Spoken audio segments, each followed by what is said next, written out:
If you've decided that you want to advance in your career by going to business school, then chances are you'll need to conquer the GMAT exam. But here's the thing, most people sabotage themselves before they even start. I made plenty of mistakes while prepping, and today I'm here to save you from making the same ones.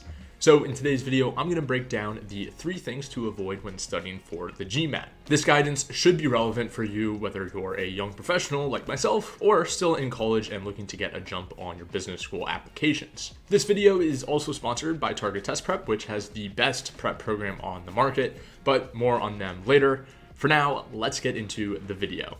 Mistake number 1, treating the GMAT like a college exam. Back in college, you probably got away with last-minute cramming and still pulled off relatively decent grades. You could memorize formulas, regurgitate definitions, and grind through an all-nighter with a few gallons of coffee or energy drinks. But the GMAT is a completely different beast. It's not about memorization, it's about pattern recognition, logic, and problem-solving under intense pressure. Here's what makes it tricky. The GMAT is adaptive, meaning it adjusts the difficulty of your questions based on how well you're doing. The better you perform, the harder it gets. That means brute force studying won't cut it. You can't just memorize a bunch of formulas and expect to ace the quant section. And you definitely can't just wing it with verbal if you're not naturally strong in that area. The best scorers don't just know the material, they understand how the test is designed. Instead of grinding through endless practice questions, focus on understanding why you're getting questions wrong. For every mistake, ask yourself, was it a careless error, or do I have a conceptual gap? Did I misinterpret the question, or did I fall for a trap answer? Could I have solved this more efficiently? Quality over quantity is the key here. One deeply analyzed problem is worth more than 10 rushed ones. The best way to improve is to study like a strategist, not a college student cramming the night before. Mistake number 2, ignoring your weaknesses. Most people naturally want to stick with what they're good at. If you have a finance background, you probably enjoy the quant section and dread the verbal. If you're more of a writer, you might ace reading comprehension but struggle with data sufficiency.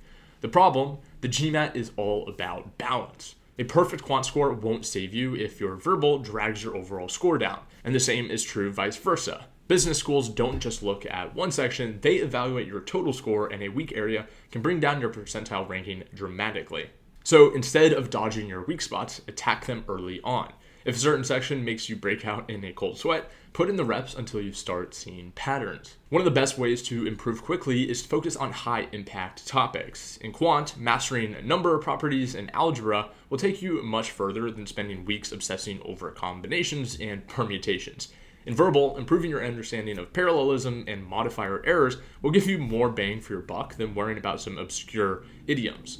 So with all of that said, prioritize the areas that will give you the biggest score jump. And now, before we're going into my final piece of advice, I want to tell you more about Target Test Prep. For people with a busy work and personal life, Target Test Prep is the best GMAT prep program on the market.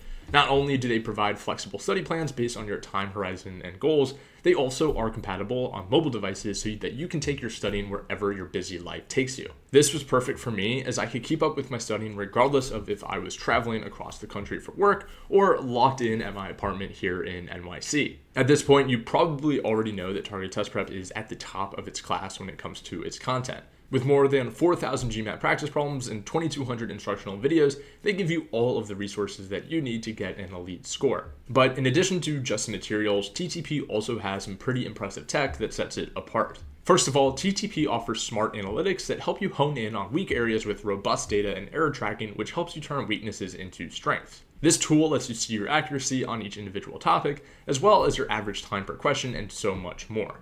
They also have now integrated AI-powered resources seamlessly into their courses to make your studying more efficient, strategic, and customized than ever before. TTP developed their own personal AI GMAT tutor that can help you quickly recap lessons, personalize study recommendations, and offer time management and test-taking strategies that fit your test-taking style. We all know how transformative AI has been in so many other areas of our lives, so it's exciting to see TTP implement it into their learning.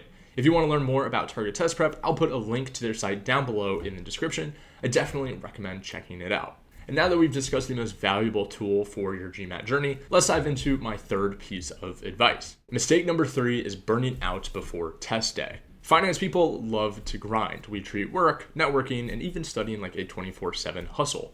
But here's the problem. If you study for 6 months straight without a break, you're setting yourself up for burnout. The GMAT isn't just about how much you know, it's about staying sharp under pressure. I have seen way too many people spend months drilling practice problems only to crash and burn on test day because they were mentally exhausted. If you're averaging a 720 on practice tests but get a 660 on the actual exam, that's not a skill issue, it's a burnout issue. Smart GMAT prep is like training for a marathon. You need high intensity sessions mixed with recovery periods. You should practice under test day conditions to build stamina, and you have to manage stress and anxiety so you can perform when it counts. Here's what you should do. First, simulate the real test. At least 2 or 3 times before exam day, take a full-length practice test with official timing. No breaks, no distractions, just you and the exam. Get used to sitting for 3 hours and maintaining focus the entire time. Also, treat your night before like the real thing.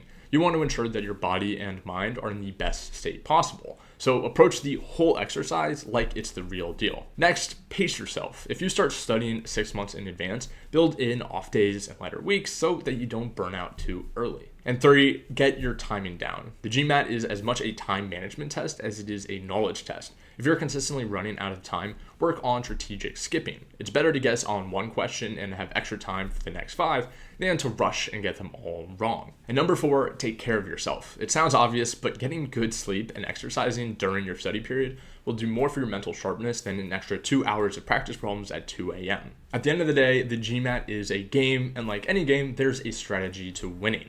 The biggest mistakes, treating it like a college exam, ignoring your weak spots, and burning out, are all avoidable if you approach your prep strategically. Focus on quality studying, attack your weaknesses early, and don't push yourself past the point of exhaustion. You don't need to study for a year straight to get a great score, you just need to study smart. And if you enjoyed this video and want to see more content just like it, make sure to subscribe so you don't miss an upload. And with that, I'll see you in the next video. Peace.